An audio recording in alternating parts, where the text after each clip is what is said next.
Hello again, everyone! Welcome back to another Legend of Zelda Forgotten Race redesign. Last video, we took the Tokay race from the Legend of Zelda Oracle of Ages and updated its design to fit into the modern design principles that we saw in Breath of the Wild and Tears of the Kingdom.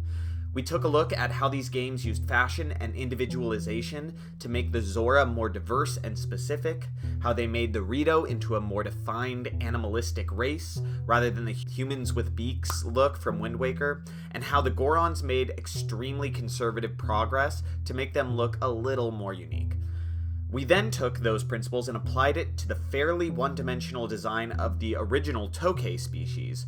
We gave them more detailed anatomy, cultural adornment that fit their culture, and made some theoretical leaps to create deeper culture that could conceivably make sense if the Tokay were given a more expanded role in the Zelda universe.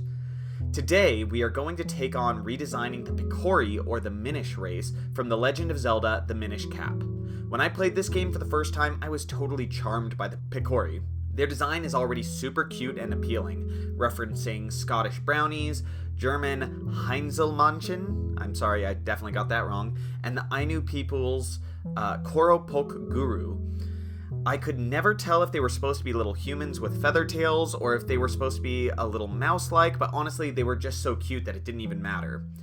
Either way, these are extremely tiny humanoids who ask for Link's help to take down a rogue Picori who had transcended into a great evil force. Link uses a magical cap to shrink and grow to take on threats of all sorts and sizes. The Picori were actually nearly integrated into Breath of the Wild and Tears of the Kingdom, making this video concept almost moot, but unfortunately they were cut from the game. So since these little guys were never officially updated, let's dive into it and redesign them today. So firstly, what do we already know about the Picori? Obviously, their most distinct trait is that they are really, really small. This race lives in a clover patch, taking residence inside barrels, clay pots, and even a boot. They seem to operate as scavengers or hermit crabs, taking up residence inside of discarded materials from larger races. They are also deeply connected to the natural world, occasionally living in mushrooms and tending to gardens. Next, we know that they are a fairly organized group, having aristocracy and careers. Additionally, we can see that they wear clothing. Specifically, they wear clothing that is largely made of plants or plant fibers. Their hats, laces, and pants seem to be the only thing made out of fabric-like materials, which, makes sense. They're so small that plant materials are going to be their first resource that they go to. And finally, we learn that the Picori love these things called kinstones. They are little medallions that are split into halves. The Minish make them and hide them all over Hyrule so that people can find them, finding their missing half and fusing them back together as a symbol of good luck. So, now that we know a little bit more about them, let's try to make them more rich and ready for Breath of the Wild or Tears of the Kingdom as an update. I'm going to be honest right out the gates, I already love the Picori design. I don't want them to change too much since their base design is already so charming. But to move to a more detailed game like Tears of the Kingdom, we would have to add a lot more information to their designs. First off, I started by making the artistic leap that their pointy faces looked like they might be a little mouse-like. Similar to the way that the Rito became more bird-like, I've decided that the Picori should become more rodent-like. This makes sense out of their beady little eyes and their super long toes. So we designed the face to be cute and mousy, keeping their red cap and making sure that we give them super cute proportions. These childlike proportions will reinforce their small stature. As a side note, I like to think that if we had more Picori in the village, we would make more variety by giving them different feather shapes. If there were more unique shapes and sizes, I could easily see that evolving into fashion or status markers in their society. But I like the idea of keeping the clover from the original design, but I decided that this specific Picori would be a royal guard. Maybe if this video is successful, I could show you what I would think a Picori royalty would look like.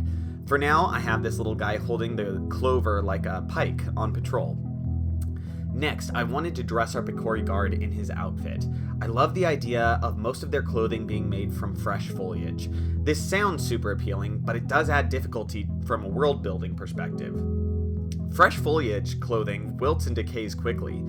We should make a point that fresh foliage clothing for a normal citizen who's going to be wearing this every single day would need to be extremely simple for it to make sense for normal use.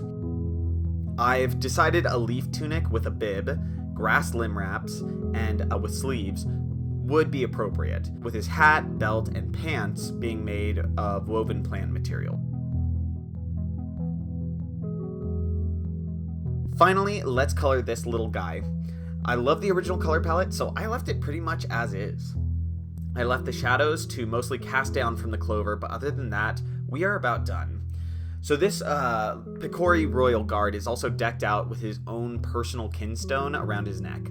Perhaps he has it as a symbol of his desire for luck, or maybe he hopes that the other owner's half will be his missing half, ooh. Or maybe their culture holds them so dear that it's common for those in the royal palace to wear a mark of cultural pride and wealth.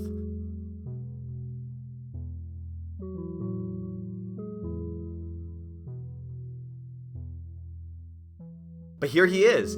Our Picori Royal Guard is ready to go about his duty, and help Link should he be called upon. I hope you've enjoyed this character redesign project, and if you have any other suggestions for Forgotten Zelda races that you would like to see redesigned, let me know in the comments below.